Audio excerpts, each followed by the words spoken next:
Papapasok na pala ako sa trabaho. Ito mga kasama ko. Isang India at 2 African. Iba't iba ang lahi namin, ang importante magkasundo mo sila.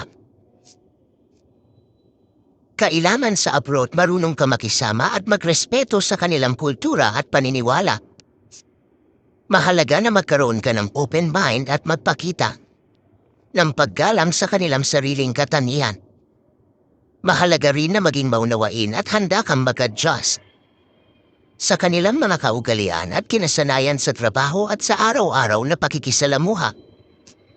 Sa ganitong paraan, mas magiging magaan ang pakikipagtrabaho sa kanila at mas mabibigyan ng importansya ang pagkakaisa at respeto sa bawat isa. Hindi ako kalbiwan ha. Ayaw mo dito.